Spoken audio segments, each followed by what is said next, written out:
Salut les vapotos, aujourd'hui je vais vous parler d'un atomiseur, le Melo 300. Parce que j'ai remarqué que j'avais pas fait la vidéo dessus et que les gens le mataient pas mal. Donc je me suis dit on va faire la vidéo. Donc voilà, donc comme vous voyez là j'ai la Zénith. La Tempest, pardon. N'importe quoi. La Tempest, vous voyez que c'est quand même un atomiseur qui est assez gros. Faut être honnête. Je dirais qu'il est dans la lignée des TFV12. Et plus que ça, c'est un concurrent direct du TFV12. Il propose la même puissance, à peu près. Faut tourner aux alentours de 100 watts pour l'optimiser, on va dire. Il propose une quantité de vapeur équivalente sur le papier. Tout ça c'est sur le papier, on fera le test après. Il propose donc une résistance de 0,17 ohms. On en a deux dedans. C'est des ES sextuple coil 0,17 ohms. Donc là vous pouvez voir à quoi ressemble donc cette fameuse résistance. Donc vous voyez, c'est des sextuples parce qu'elles sont, voilà, elles sont assez énormes, faut être honnête. Là on a voilà ce qu'elle dit, voilà. Donc sextuple 0,17 ohms de 100 à 300 watts. Donc vous voyez c'est vraiment quelque chose qui peut concurrencer le TFV12. D'ailleurs clairement le Melo 300 s'inscrit en concurrent direct. Pour ceux qui veulent envoyer des masses de vapeur. Je vais pas faire de gros plans parce que il n'y a pas de partie reconstructible, donc ça sert pas à grand chose. Je vais juste vous montrer le top cap, voilà. Toc. Donc en fait le top cap, pas évident. Voilà. Alors, voilà. Donc le top cap, en fait, vous avez une flèche qui est ici, je sais pas si on la voit là, juste sous mon doigt. Et en fait, vous tirez le clapet vers vous. Et il s'ouvre comme ça. Vous voyez, ça, donc du coup, ça fait ça. Il faut pas le dévisser. Pour le refermer, hop, tout bêtement, voilà, vous faites ça. Ouais, j'aurais pu monter en gros plan, mais juste pour ça, c'est un petit peu dommage. En fait, j'ai une résistance montée qui est neuve dedans, donc j'allais pas le démonter pour la changer, ça aurait été un peu bête. Il n'y a rien à montrer à l'intérieur de précis. On peut juste montrer, là on voit très bien les airflows qui sont assez mouse costaud. Il y en a deux, il y en a un de chaque côté. Ouais, c'est des airflows assez mouse costaud qui s'expliquent tout simplement par la puissance dégagée. Puissance dégagée et puissance nécessaire. Comme il conseille de vaper aux alentours de 100 watts, forcément il faut refroidir le coil, enfin les sextuples coils. C'est quand même mieux parce que sinon vous risquez de chauffer. D'ailleurs c'est un atomiseur qui a tendance un petit peu à chauffer. Donc c'est un atomiseur qu'on peut retrouver en 3,5 ml ou en 6,5 ml selon le Pyrex que l'on a. Il pèse 68 grammes environ. Il a un pin 510 évidemment. Il mesure en longueur 60 mm et 26 mm de largeur. Maintenant, donc là, on va s'intéresser à ses capacités. Donc là, voilà, je suis à 0,15 ohms pour 100 watts. On va voir tout de suite ce que ça envoie.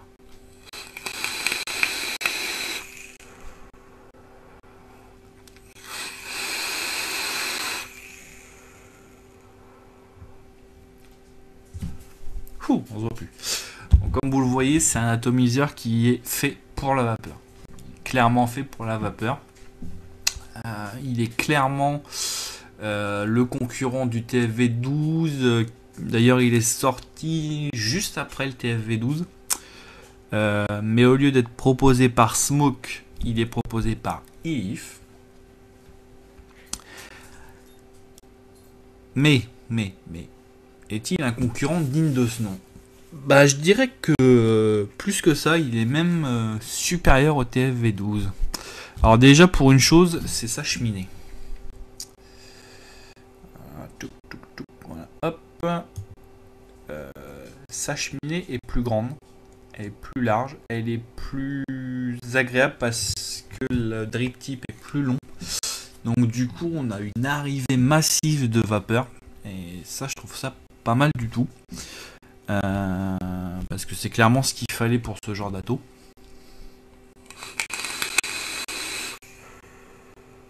Vous voyez, on a de la vapeur.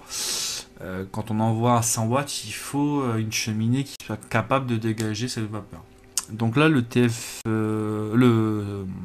Melo 300, réflexe, le Melo 300, à mon sens, fait mieux que le TFV12 parce que je trouvais la cheminée du TFV12 un petit peu limite. Et voilà, il y avait un problème qui découlait de ça, c'est que la vapeur restait chaude en fait dans le TFV12. Je la trouvais assez chaude parce que également l'airflow était moins important que sur le Melo 300. Donc du coup la vapeur se refroidissait beaucoup moins, s'échappait beaucoup moins vite et avait le temps de chauffer. Le Melo 300 lui n'a pas ce défaut là.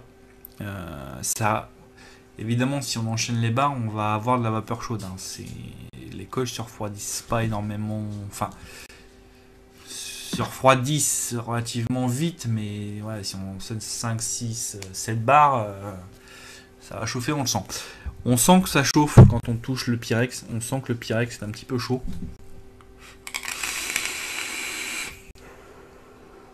Ça brûle pas, mais on sent que ça chauffe. Donc c'est pour ça que je vous conseille de laisser les airflows à fond, ouverts à fond, parce que sinon vous risquez d'avoir une vapeur un peu plus chaude, un peu plus désagréable. Et là vous allez me dire, ouais mais pour la saveur c'est mieux de les fermer. Normalement, oui, je suis d'accord avec vous, sur 99% des attos, c'est comme ça que ça marche. Mais la petite surprise du Melo 300, qui à mon sens le rend supérieur au TFV12 vraiment sur ce point, c'est la saveur. Même ouvert à fond, j'ai trouvé la saveur du Melo 300 intéressante. Intéressante pourquoi? Parce que elle va pas égaler celle des atomiseurs reconstructibles ou des drippers, ça on est d'accord. Mais pour un atomiseur qui propose des résistances toutes faites à une puissance, à une telle puissance, il est vraiment au-dessus du lot, je dirais. Au-dessus du lot. Smoke brillait pas forcément par sa restitution de saveur, même si en effet le TFV12 comblait un peu ce problème. Mais je trouve vraiment le Melo 300 supérieur sur ce point. Là, pour info, comme vous pouvez le voir, putain, saleté de reflet. Là, je vape le reptile poison. Je le trouve vraiment très bon. Je le trouve vraiment très bon dessus. Peut-être justement parce qu'il y a un petit côté chauffe qui donne à ce die, c'est un die. À ce die un bon petit goût. On sent bien les saveurs.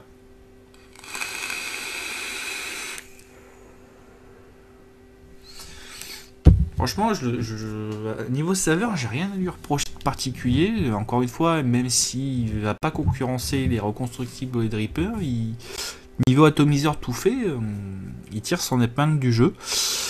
Par contre, je vous conseille fortement de bien choisir votre taux de nicotine, parce que alors là, avec ce que vous prenez comme vapeur, je vous raconte pas, si vous avez un taux de nicotine trop fort, vous allez tomber dans les pommes. Je me souviens d'ailleurs, mon deuxième Melo 300, j'avais pris un liquide et je m'étais trompé de nicotine. Moi je vape en 3, je l'avais pris en 6. J'avais pris la première barre. Waouh! Aïe. Oh, j'ai cru que j'allais tomber dans les pommes. Là, on prend vraiment une dose de nicotine à fond les ballons, quoi. Donc si vous vous trompez, si c'est trop haut, attention à la casse. Attention à la casse. Il a l'avantage, là on le voit mis au point, merci. Vous voyez, les arrivées de liquide sont assez grandes. Donc du coup, on peut enchaîner les barres. Alors, c'est pas forcément utile. C'est un bon truc parce que déjà, ça s'imbibe beaucoup plus vite. Même quand on enchaîne les barres, le coton se réimbibe bien. Après ça, c'est pas forcément utile parce que comme vous prenez un énorme nuage de vapeur dans la figure en une seule fois, bah, vous n'avez pas forcément besoin d'enchaîner les barres à tirer les haricots. Donc, bon, après ça, je préfère avoir une résistance qui s'imbibe facilement. Comme ça empêche tout souci.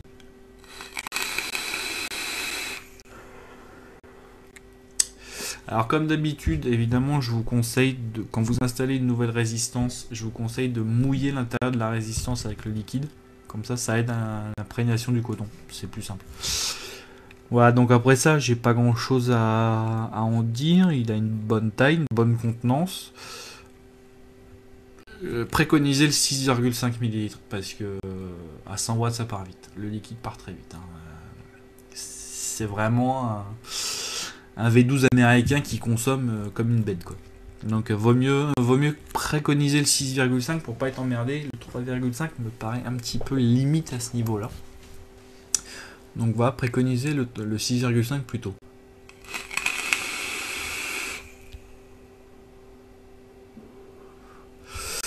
Donc qu'est-ce que je pourrais dire d'autre dessus? Bah rien, c'est vraiment... je suis pas fan des atomiseurs tout faits. Mais le Melo 300, moi, m'a conquis.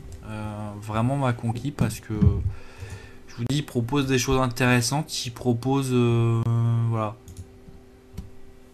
Il propose une alternative au TFV12 si vous l'aimez pas. Et limite une meilleure alternative. Donc moi je vous conseille d'opter plutôt pour le Melo 300, même si en ce moment il est un peu difficile à trouver. Vous le trouverez aux alentours de 30 €, donc déjà ça c'est aussi un avantage, même moins cher, souvent moins cher. Donc ça c'est un avantage aussi parce que le TFV12 reste cher, je trouve, pour ce... Voilà. Je trouve que ce que propose le TFV12 ne vaut pas son prix en fait. Donc le Melo 300 lui me paraissait plus adapté à ce que moi je vape.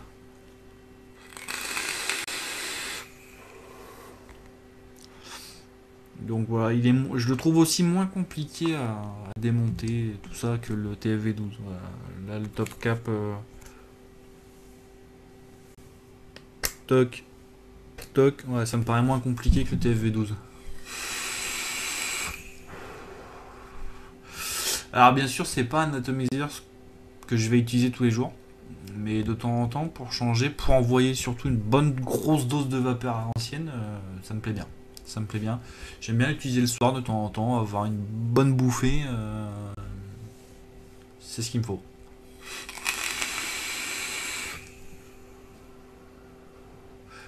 Vous voyez, ça fait vraiment de la vapeur. Donc ouais, je vous conseille vivement d'étudier ce petit Melo 300 si vous avez l'occasion de le trouver, parce que justement il propose de bien belles choses, à mon sens meilleur que le TFV12.